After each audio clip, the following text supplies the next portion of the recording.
All right, so we only have a few things to talk about, and it's going to start to feel similar to what you've already done with 2D diagrams.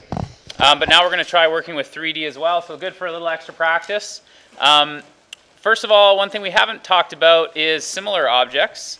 So when we say similar objects, we mean something fairly specific. What we mean is that the ratio of all, let's call it measurements, is the same.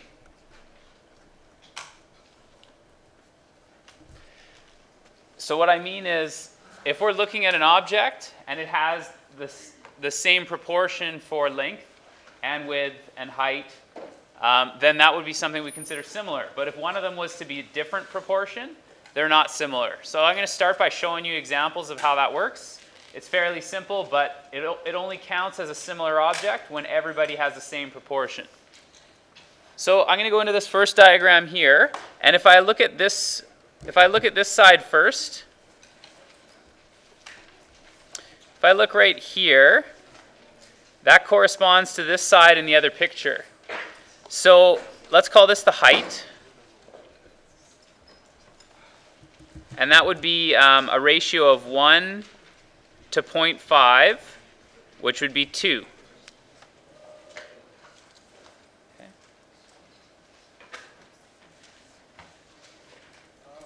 If I looked at the width of the diagram, let's say this side here and this side here, it's also 2. So far it's shaping up to be similar. If the length also was to be the same, then we could say that this is definitely similar shapes. So we've got 1, 2, 3 this side.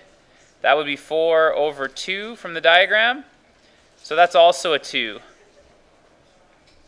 So these rectangles are similar.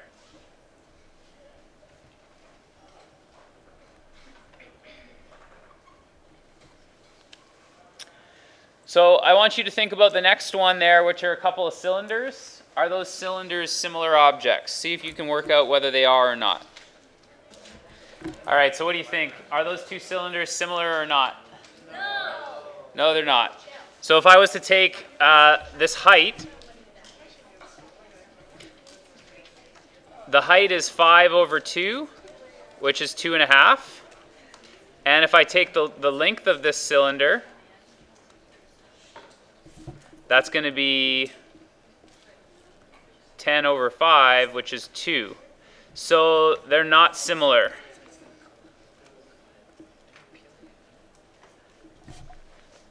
Okay. So in the scale diagrams that we've been looking at, those maps and things are supposed to be similar to the real world. They're supposed to be all in proportion as well. But for specific objects, which is what we're looking at today, that's how you know if they are similar or not. So just a reminder about the way the scale factor works is it's going to be the diagram to the actual, which will look like a measurement in the diagram divided by a measurement in the actual. For example, in this next one here, it's 1 to 16. That means... That means that 1 centimeter in the diagram is 16 centimeters in the real world. So I realize that question has a fair amount of words. I'll let you guys continue to copy it while I wait for you to catch up. So for this question, this Esmeralda has a toy tractor, and she wants to give the real size of it to her brother because she knows that he's going to ask about it. So we're going to go from the measurements on this object into the real world. So I'll just remind you again of how you can set it up like a rate so that it's familiar. So one way that you might choose to write this down is if we did the height of the tractor, it would be 12.7 centimeters. And remember, where did that measurement come from? It came from the diagram. So you might want to put a D here. And then we're multiplying it by, well, we want to get out of the diagram and into the actual world. So in the diagram, 1 centimeter is 16 centimeters. So now if I look at my units, centimeters and the diagram, I'm left with centimeters in the actual world. Okay. So if I grab a calculator, we can figure out how tall that tractor really is. So according to my calculator, it's 203.2 centimeters. I'll have you guys work out the other two measurements in the diagram. What is the length and width of the tractor in real life? Okay, the next measurement, why don't we take off as the width of 9.5 centimeters. So this is 9.5 centimeters in the diagram. And I'm going to move it into the actual, or the real world. So 16 centimeters, 1 centimeter. That means now I'm into actual centimeters. And I'll do the calculation in a minute here. It would be just about the same thing for the length of this tractor. It's 19.1 centimeters in the diagram. And I've got 16 centimeters divided by 1 centimeter in the diagram. So what I'm left with here then is 9.5 times 16, which is 152 centimeters. And the other, which is 19.1 times 16 centimeters, so 305.6.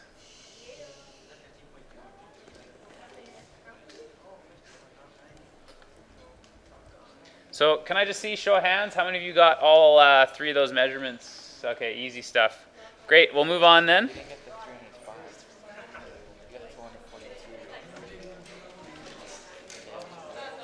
So here's a side view and a front view of a bookend. And the scale is 1 to 5. So determine length, width, height, and the thickness of the base. So in this picture, what you're looking at, a quarter inches, that's like the thickness of the base that they're looking at here. So here's the base in the picture. And the height is this piece here. And then for length and width, why don't we call this the width? And the length of the, let's see here, we'll call this the length. Bookends are the ends of a bookshelf that keep the books from tipping over, right? Because if you just leave the ends of your book exposed, then they could fall and domino off the shelf. Okay, so see if you can work out what the actual size is for those measurements. The measurements we're dealing with here, the ones that we chose to work on, the thickness of the base is a quarter inch. And that's in the diagram, so why don't I, 1 out of 4 in the diagram, and we're in inches. So to get out of that, I have 5 in the actual world to 1 in the diagram. So this would be 5 out of 4, or 1.2 inches. In the real world. Okay. 1.25.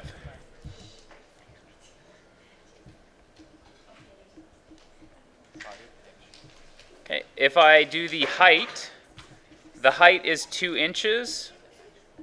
That's in the diagram.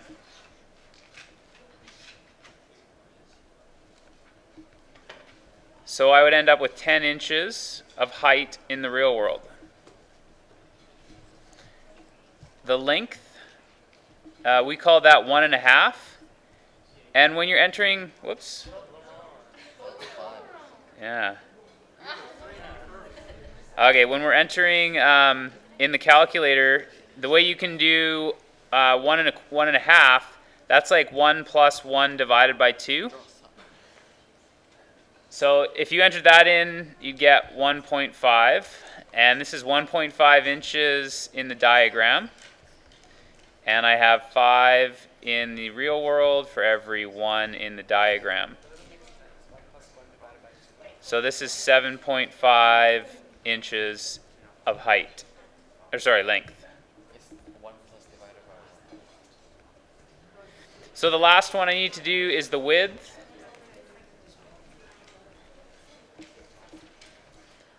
And the width we marked as 1 inch in the diagram. So this will be 5 actual, 1 diagram. So it'll be 5 inches.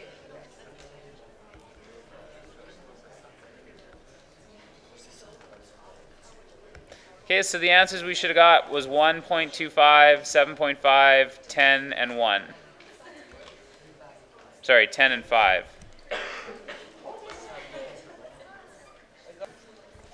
So let's take a look at the next thing. So aside from using the scale in a diagram to figure out the size of real objects, anybody have a Hot Wheels car at home still? Probably any of the guys? There you go. Well, you can go check out what the scale is and figure out how big the real car is from your Hot Wheels. That'll be your homework tonight. What's that? No, I was just teasing. You don't really have to go measure out the scale in your Hot Wheels car. That would ruin all the fun in the Hot Wheels car, I guess. So let's take a look now. This time we're going to take a look at how the scale factor is affected in formulas. So the two formulas that you need to know how to work with are surface area and volume. I'll provide the formulas to you. I don't expect you to memorize them. But let's walk through the first example just to get an idea of how they're connected to the scale factor. So for example, the first one says the pyramid is built on a square base with the dimensions shown, and an artist is going to build a replica. They have to fit it in a room which is 6 by 6 with a ceiling of 3.5 meters, as well as the glass sculpture must have room for a 1 meter walkway around the base. So I'll walk you through how we could construct this using the scale diagram, and then we'll take a look at how much glass they need. So glass will be the surface area here, how much the outside pieces of that pyramid would be. So anybody been to the Louvre in France? Yeah? Nice. Okay. Anyways, that's probably the most famous glass pyramid I can think of. So down here, we've got a room which is 6 by 6. And we need to leave 1 meter on either side for the walkway. So if I then draw my pyramid in with that 1 meter of walkway, what are the dimensions of my pyramid? Is it? I don't know, it depends on the scale. So we said you need to leave a 1 meter walkway, right? Yeah. Yeah, it's actually 4. Oh my gosh. Because you see, yeah, 1 on each side has been taken off. So this is going to be 4 by 4. Oh. If you add them all up, it's 1 plus 4 plus 1 is 6. So then you get back the full size of the room. So that gives me an idea of the base for the pyramid. So let's figure out, if that's the base, I can use that to figure out what the scale factor should be. So the scale factor we're going to work with, remember, is the diagram divided by the actual. And in my diagram, it's going to be 4 meters divided by, let's see here, 230.4.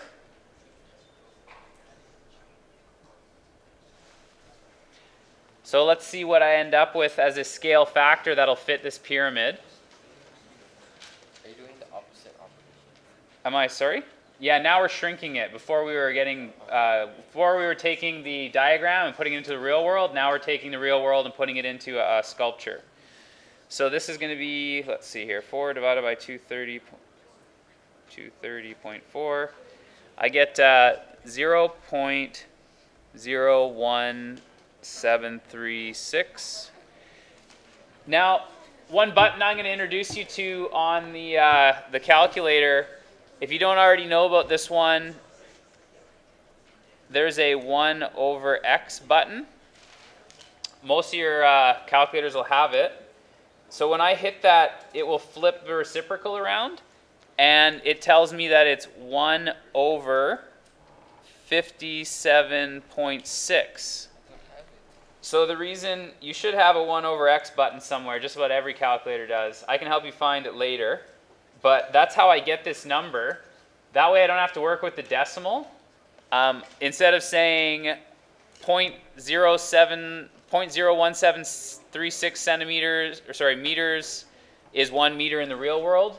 This way it's easier to say 1 meter in the diagram is going to be worth 57.6 in the real world. Okay, so that means the scale factor. You could work exactly with 57.6. But I think most people would probably want to work with a nice number like 1 to 60. Especially in a museum, people are curious to know what the real size is like. You pick a nice round number to give them. So we would probably choose a scale of about 1 to 60. So the scale factor here we would choose is 1 to 60 for part A.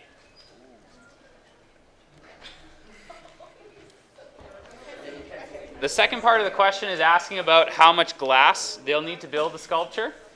And in the set of formulas that I'll provide for you, if you look down here at the pyramid, here's the formulas for surface area and volume.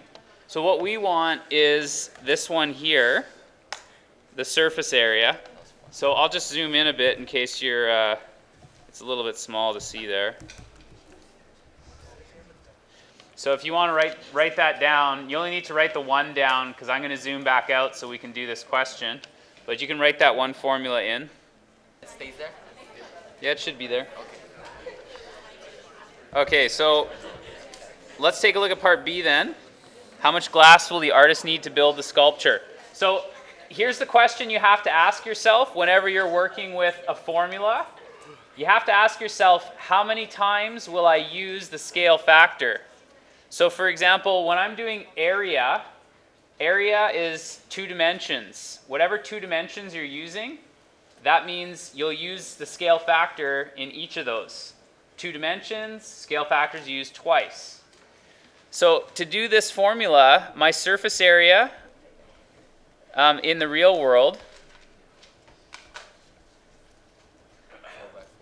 is going to be, let's see here, the length squared, which is 230.4 squared, plus 2 times 230.4 times 186.4. And again, I'm getting it from this formula here.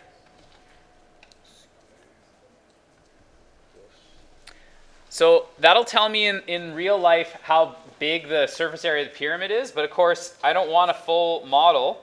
So once we find it, I'll show you how we can scale it down. So let me just put it in the calculator here. Yeah, it's pretty big. If you've been there in real life, you'll understand why the number's so big. So I end up with 138,977.28 square meters. That's huge. So remember, the important question will be, whenever we do a formula, how many times will you use the scale factor? This is area, which has 2 dimensions, so the scale factor will be used twice. If I want to then go from 138,977.28 in the real world, the scale factor is 1 meter in the diagram is 60 meters in the real world. Still pretty big. But remember, what I just said was because it's area, you'll use this twice. So you have to square it in order to get the size. So you can't just do a single multiplication. Notice how it's meters squared. It's not meters. Your dimensions say there are 2 of them. So your scale factor needs 2 of them as well. So I end up with 38.6 meters squared of glass that would be required to make this pyramid.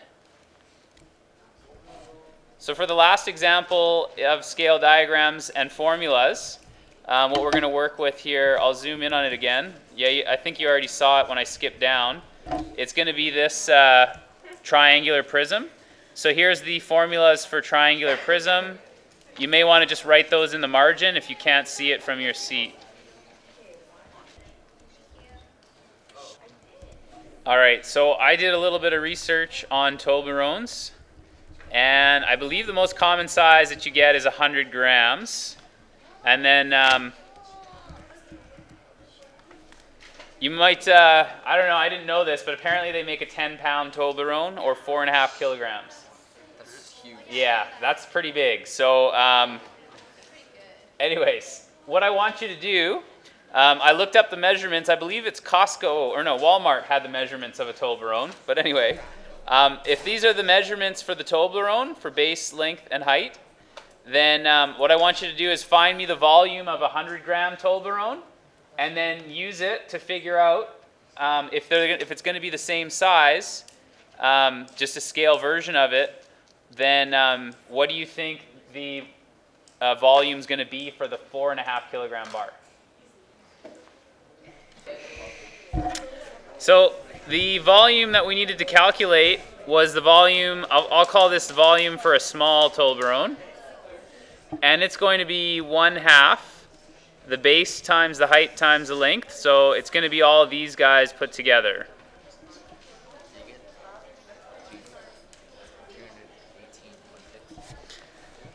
So the volume for a small 100-gram Toblerone bar, I mean 100 grams isn't that small, but compared to a 4.5 kilogram one, it's tiny. Yeah, so let's call it 7.09. And these units are in inches cubed. Our dimensions are in inches, so this volume's in cubic inches. Now, how can we relate the 100 to the 4.5? What do you think about it?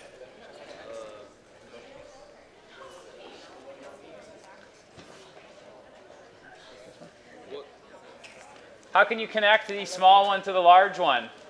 You need a scale factor. What's the scale difference?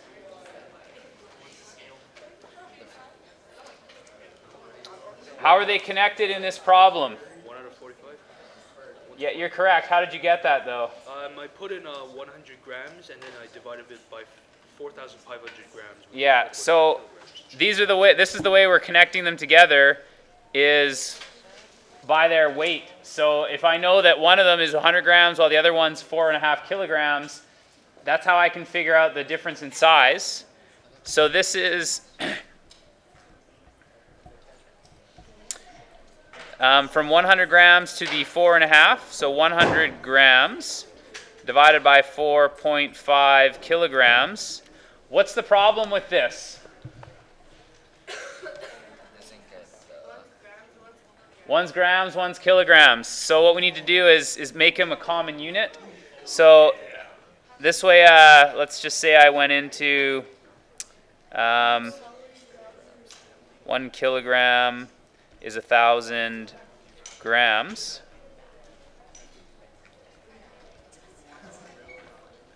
So kilograms would be gone, grams would be gone, and I'd have 100, and on the bottom I'd have 4,500.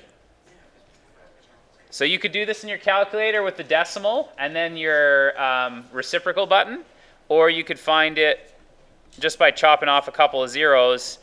They're 1 to 45. So 1 gram in the small, this is the small, is 45 in the large. Wow. So now this time, how many times will we see the scale factor when we go to volume? One. So 3 is correct. How come 3 is the... why will it show up 3 times?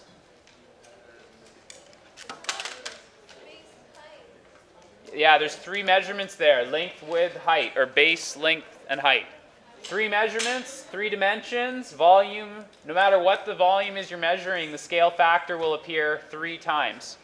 So that means to get the volume of the large, it's going to be 7.09 inches cubed. And remember, I'm in the small one right here, so I'll put an S. So I want the small to cancel out. So there are 45 large for every 1 small, and 3 times because volume is 3D.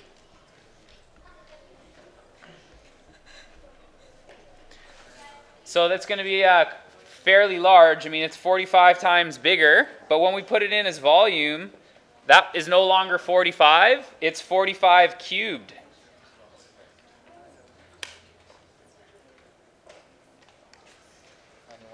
So I end up with a ginormous, the volume for the large is going to be 646,076.25 cubic inches. So that's a lot of chocolate. Somebody explain to me, how come when you do surface area, how come you see the scale factor twice?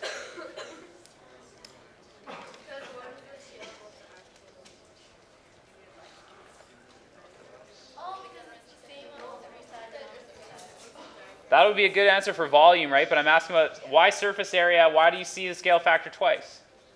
What? 2 dimensions. Area is 2 dimensions. Length times width. Base times height. Whatever the dimensions are, they show up twice. So scale factor shows up twice.